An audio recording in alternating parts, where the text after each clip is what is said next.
I just kept rolling with it, kept rolling with it. Eventually, I went out to New York, and I got turned down my first time, but I just wasn't, I felt like Jack Johnson then too. I just wasn't going to be put down, so. Back to this excellence thing, though. Talk to me about excellence. I mean, it's clear that you are head and shoulders above pretty much everybody else in the world of music. And that's my assessment, and a whole lot of fans agree. We all say amen? Amen. See that? So it's pretty clear you head and shoulders above everybody else.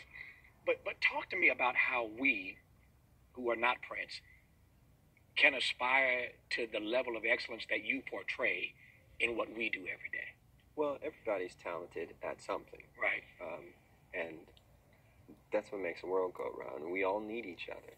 And again, it's about good mentoring and good teachers. I had a lot of good people around. The other thing I have to point out, though, is that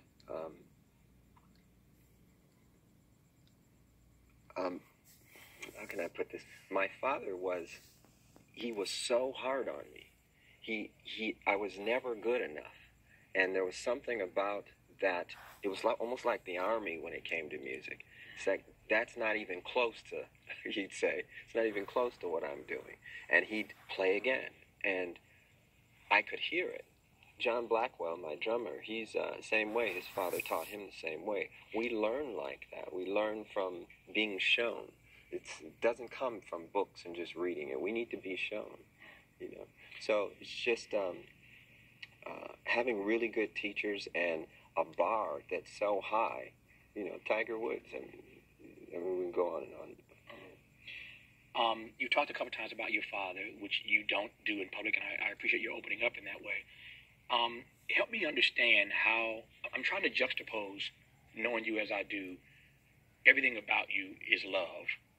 You create love in the space that you occupy. When folk come into your world, they feel the love.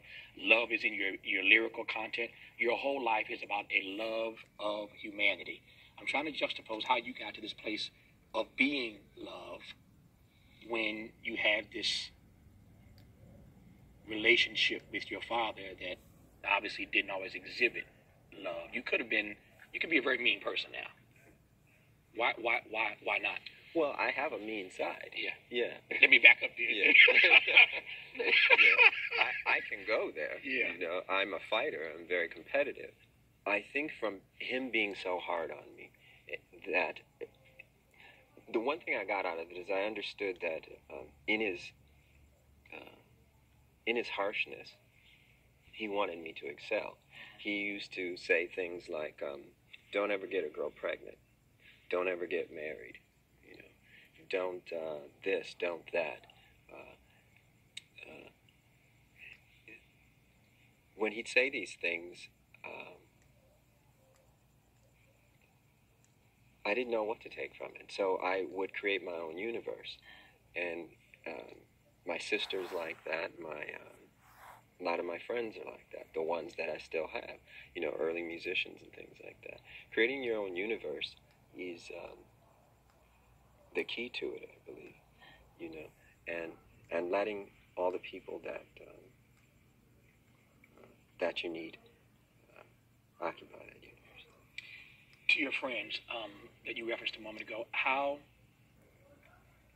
have you chosen, how have you decided to maintain the friendships that you have maintained over the years, and what's your barometer for knowing whether or not those friendships are beneficial?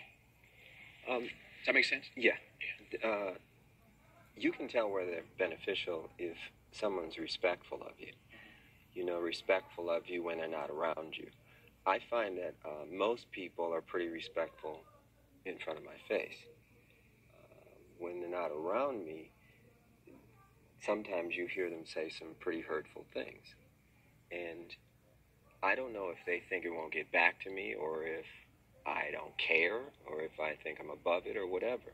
But I remember them as I remember them.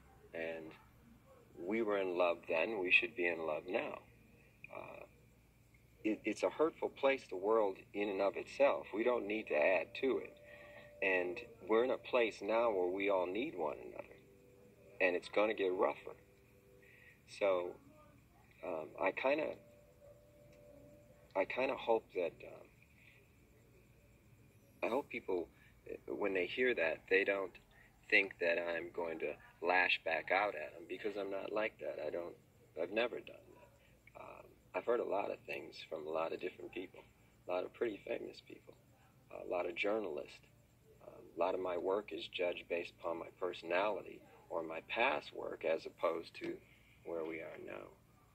And I don't know, it is hurtful sometimes.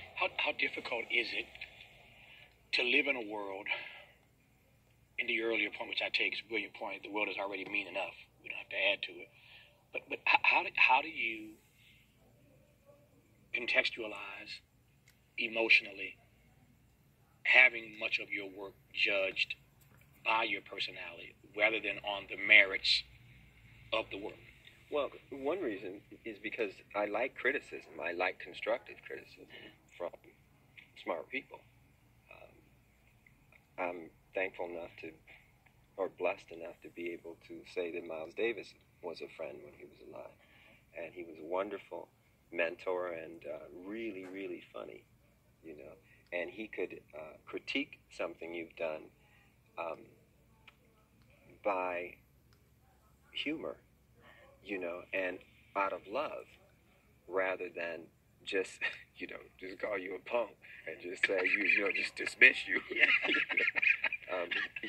He wasn't like that, you know, because people he cared about, you know, he tried to help.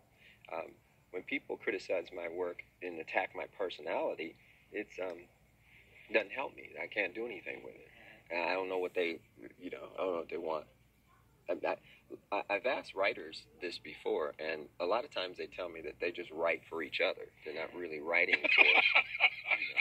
You know, well, I really got him that time, didn't I? Yeah, you know, yeah. Okay, well, yeah. I don't know. Nobody learns anything from it. Really.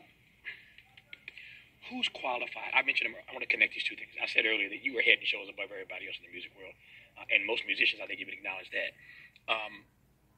Who's qualified? And maybe qualified is the wrong word, but it's the word I'm going to go with. That's my story, and I'm sticking to it. Who's qualified to critique your stuff these days? You mentioned Miles Davis. Who's qualified to critique you? Oh, anybody. Music critics? Fans? Other artists? Yeah, I don't mind critiquing anybody if they do it with a sense of love. If they're trying to, you know, show me something about the work that, you know, they really feel is important for me to know. And I don't see a lot of that in journalism today. Most journalists are just lazy. Yeah. You know. So.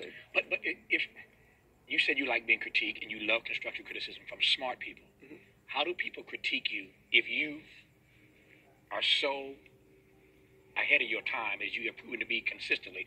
If you're so ahead of your time, how can they critique what they ain't even caught up to?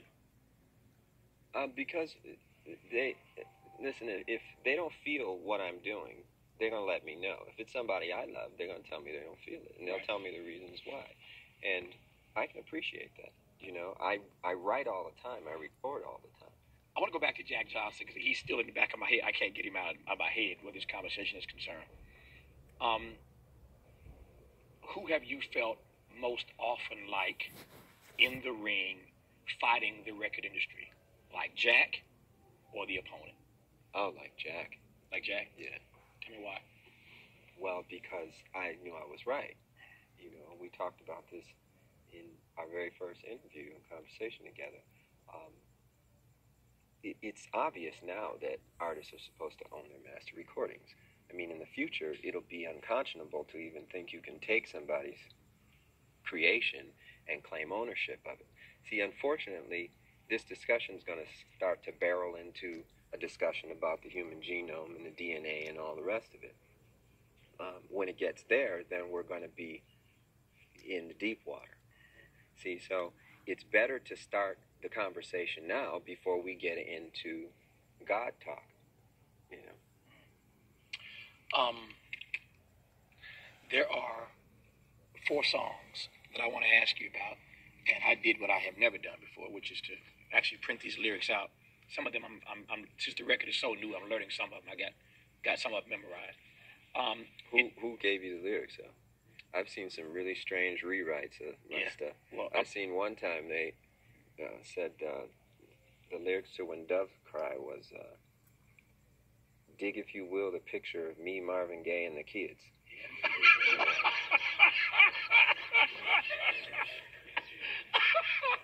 Well, you know what? And then there was another one. This person will go unnamed. Yes. She didn't speak the English language too good. Right. She had a really cute daughter, so that's why we was acquaintances. Yeah.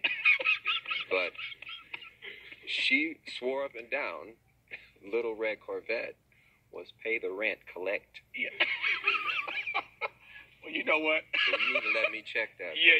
You know, I'm a fast learner, so I'm not gonna read none of these on the air. I'm just gonna ask you about the songs and about the lyrical content. And for those who don't have the record, you can go to lotusflower.com and get it, and follow along at home. Even if you're 2 or 3 days late, you can play this back and follow along. In no particular order, since we mentioned Dreamer first, tell me about Dreamer.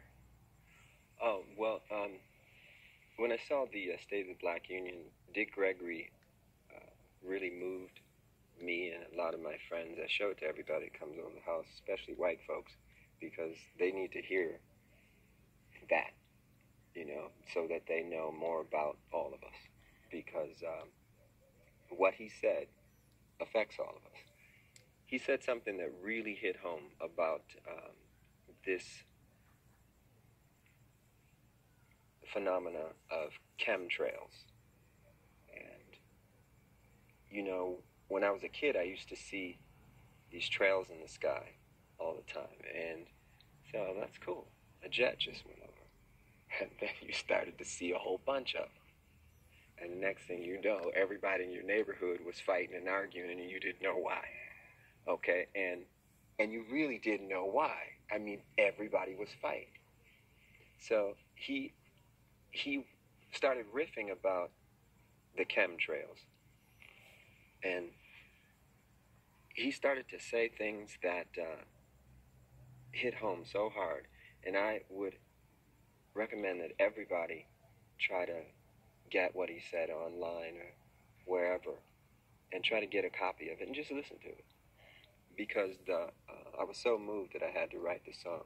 The other thing is the first line of the song says I was born on the same plantation in the United States of the red, white, and blue. And we live in a place now that feels just about like a plantation. We're all indentured servants. You know, when I found out there were 8 presidents before George Washington, I wanted to smack somebody. You know, I wanted to know why I was taught otherwise. Just tell me the whole story. I'll fill in the blanks. But don't tell me something that you think I'm supposed to know. We're indentured servants, and we got a black president now? Well, I don't vote. I have nothing to do with it. I got no dog in that race. And for those who would cuss me out and slap me in person if I didn't ask you why? Well, the reason why is because I'm one of Jehovah's Witnesses, and we've never voted. And that's not to say that I don't think Barack Obama, President Obama, is a very smart individual, and he seems like he means well. Prophecy is what we all have to go by now. It's very interesting. I did a sold-out concert in London. We played 21 nights in a row, and all the concerts were sold out. When I would watch television over there, and you'd see the United Nations feed, the direct feed from the United Nations, you'd hear them talk a lot about religion. You'd hear the Bible mentioned constantly. This is not what we're used to in the United States. It's almost as though there's no need for God and no need for religion and justice in politics. So there's supposed to be a separation of church and state over here. We can't have a separation of state and morality, though. And, you know, songs like Dreamer and even Feel Good, it's the same thing. Can I ask you about Colonized Mind? Yeah. Colonized Mind has to do with the state of the union right now, state of the union for all of us. not just black, not just white, but all of us. Yesterday we spoke a little bit about how I was raised, and my father, he was a very strong individual who demanded a very high standard from me in everything. You said something very interesting, is that I could have turned out a mean person. I do have that side of me, but what I try to do is I, to the best of my ability, funnel it back into the music.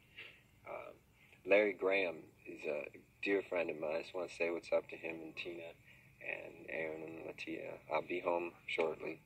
I'm having a lot of fun out here, though, so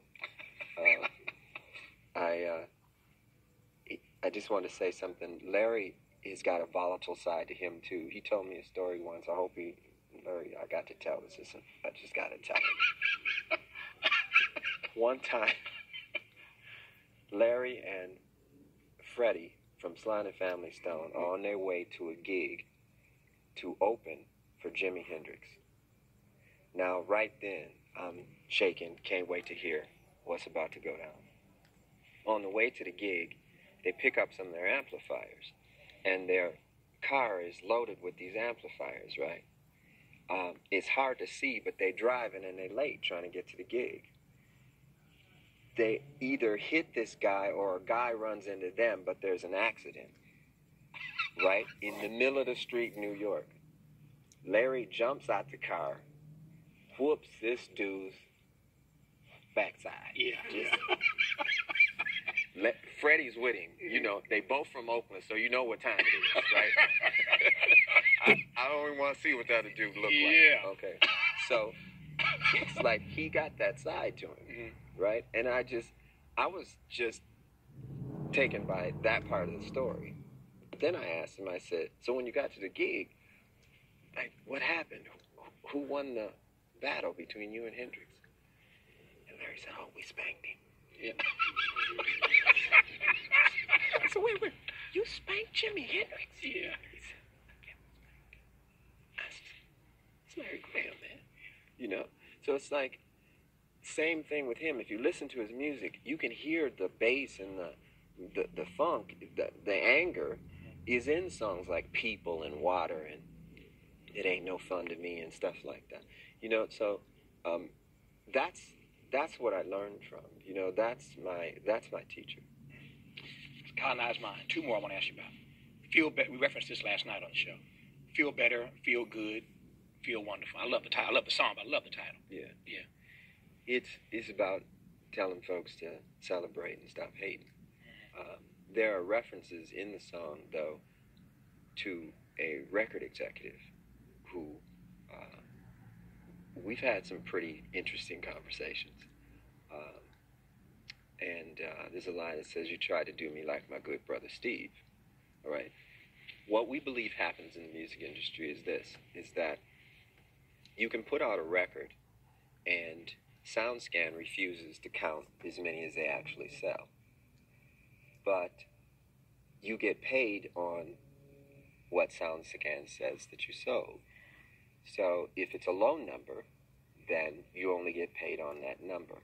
Meanwhile, when you go overseas and you check some of the barcodes and titles over there, they've already ripped you off several different times in several different ways. Also, with the influx of the internet, you know, no sales, then you've really gotten your bank account emptied out. So we never really knew what Purple Rain sold. I don't know to this date. I only know what they tell me. You know, we're conducting an audit, but, you know, who knows? A whole bunch. Yeah. We suspect. Yeah. Old school company. Minneapolis Sound. Yeah. Yeah. That's just an ode to how I grew up and what we used to listen to. And there's a few current references in regards to bailouts given to, you know, banks and things like that. Whereas there's a lot of us, you know, in the hood still going through the same stuff. Now, it's interesting. I don't live there anymore, but I have to take care of a lot of people that live back there. And it just be best to, I hear a lot of talk about redistribution of the wealth and stuff like that. It'd just be best to let us try running things on our own for a minute. You know, give us our master tapes back. Let us sell just like you sell. You know, if you go to the internet, you'll see artists with 51 million hits. You know, they say there's like 200 million people on MySpace. That's a nation, okay? I would shudder to look at their bank records, you know, with the music that goes through there. Depending on one's perspective, you are either a genius for doing stuff like this, doing it yourself, distributing it yourself, et cetera, et cetera. You're either a genius or you are a hater of the industry, a hater of the way things have been done, ought to be done.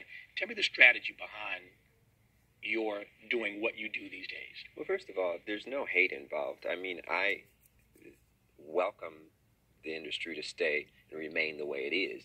It's actually good because, you know, when I'm sitting talking with somebody like Anita Baker, we can point to the industry as the way we don't want to do it anymore. We don't believe in free goods, and we don't believe in, you know, 90% of the contract the way it's written now, the standard contract. We don't believe in 360 deals. Anybody that signs one of those are absolutely crazy. But it's a free country. You can do whatever you want. The thinking behind this was to introduce a new artist to the world, somebody who is very dear to me, and her music, it's soothing. It soothes me.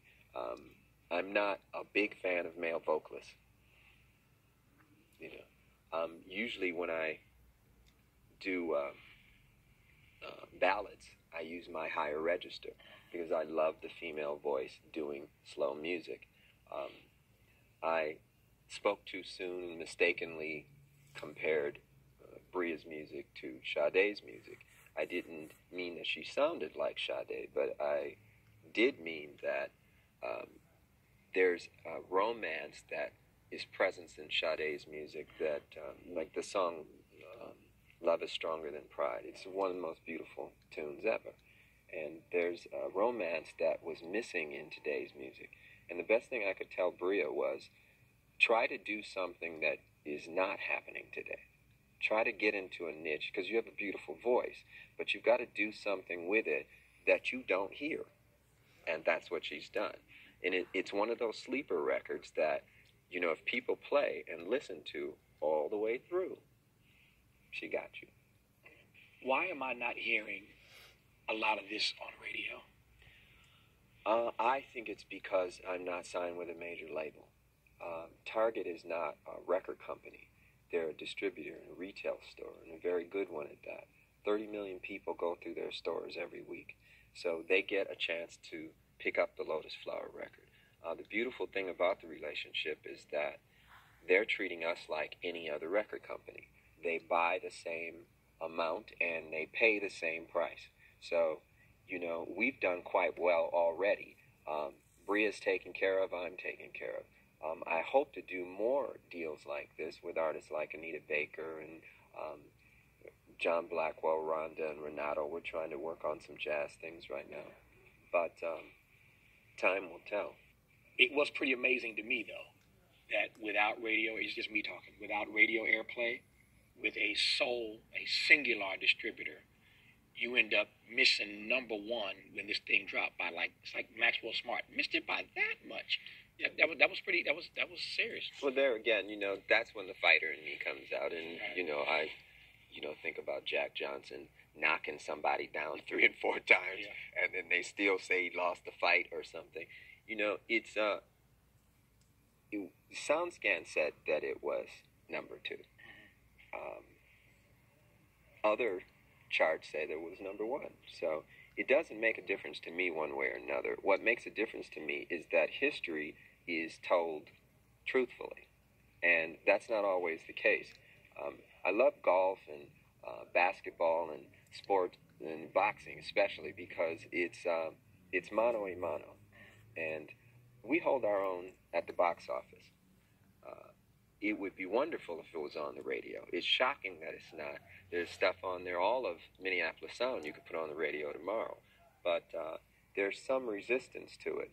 You'll have to ask your friends at radio. The few I've asked haven't given me a straight answer yet, so I don't know. If you had a station or a string of stations that you were the program director of, owner and program director, what would it sound like?